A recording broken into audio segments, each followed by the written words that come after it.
Hey everybody, Justin here. I appreciate you checking out this video. And in this video, I'm going to look at some Amharic alphabet stuff. If you're new to Amharic, I'm obviously not a native Amharic speaker.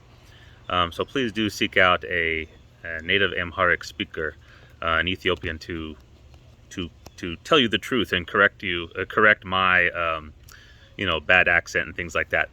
But I've been studying for about a year, so I'm going to share something that helped me out. And this is just a tool to help with the alphabet. So if you're looking at the Amharic alphabet, each thing you think might be a letter is actually like a combination of a consonant and a vowel for the most part.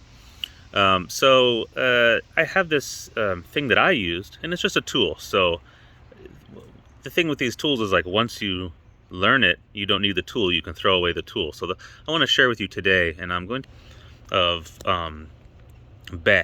So here is be.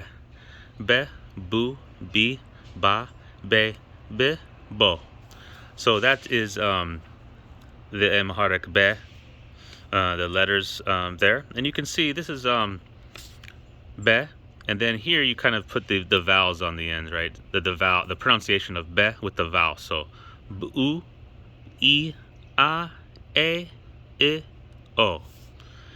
And when you're learning this and you're a beginner like me, you're a newbie, and they're very, in my opinion, native, American English speaker, in my opinion, rather confusing to keep all in mind, So I came up with a way to remember these, and it works. It worked for me well, and like I said, once you learn it, then you can kind of throw it away. You don't need it anymore, right? So, for example, tying my belt in martial arts class, tying like the belt around your gi, around your karate uniform. My instructor came up with right over, left under, left over.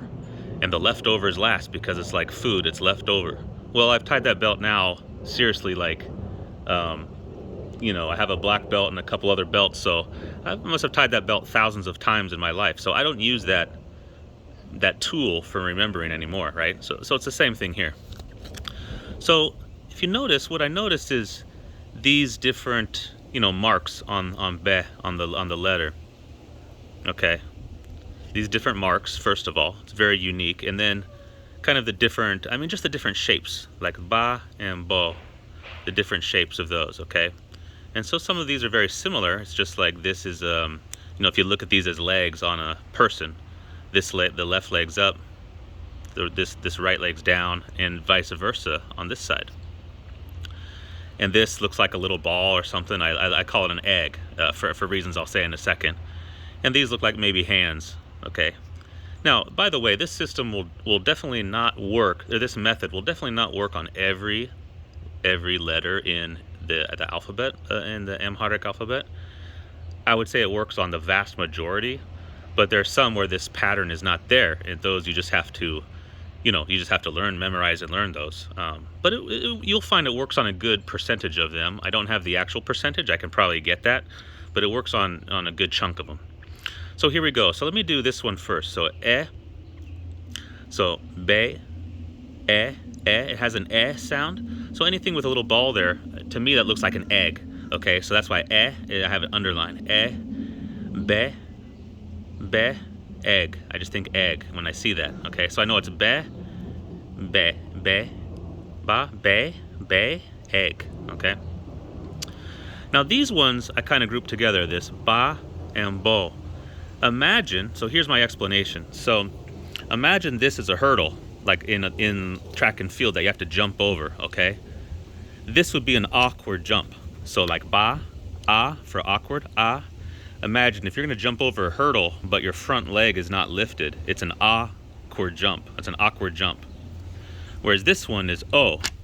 That's what I would call like an over jump, right? You're going to jump over it because your front leg is lifted.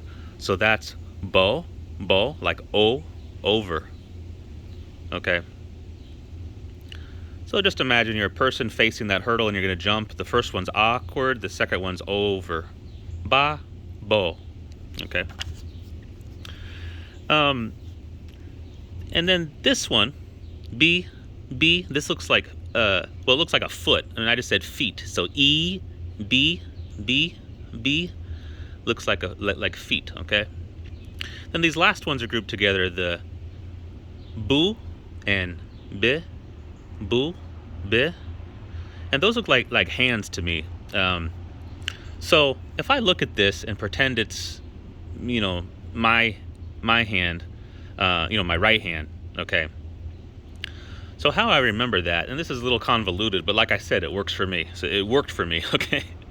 So in you know, in traditional type stuff, you would eat with your right hand, right? So what do you eat? You eat magib. Magib just means food, or magibu is how I, you know, like that food, this food. So oo, and boo, okay? So I think when I see that, I say right hand, and I think, you know, at first I think magibu, but then I just say right hand, ooh, okay? That's how I eat food. You can remember it like that too. Let me write that down, okay? So you can just do F, food, ooh, okay? So however you want to remember that is how I remember it. And then I is just, you know, I just remembered that, I, okay? And the last one is just the basic letter be, and that's, you know, I just remembered those. But one way you could do it is like it rhymes with meh, and meh is kind of like slang for like average, plain. You know, it's the letter without any, you know, adornments on it, right? Without any of these kind of changes. So it's just like you know, meh, be. Okay, so I just wanted to share that little system for the Amharic alphabet, and like I said, it is a tool to use when you're a newbie. And then once you learn it, you discard it. Just like the little trick for tying my belt in martial arts. I don't need that and haven't needed that for a while. Just like in Amharic, I can, you know, I might not know what the word means, but I can read it pretty well. So this is a system that, again, worked at the beginning, and then once it works, you don't need it anymore. And also, like I said, it definitely does not work with all of the alphabet. I think you'll find it works with most of the alphabet, but there are definitely some parts of the alphabet where this does. Wow, that bird was loud. That this does not work because the letter is simply just in a different shape. It doesn't follow the same pattern. Okay. But anyways, I just wanted to share that, and I hope that helps some people out. And I appreciate you checking out this video. I'm Ganalo, and I'll see you next time. Bye bye.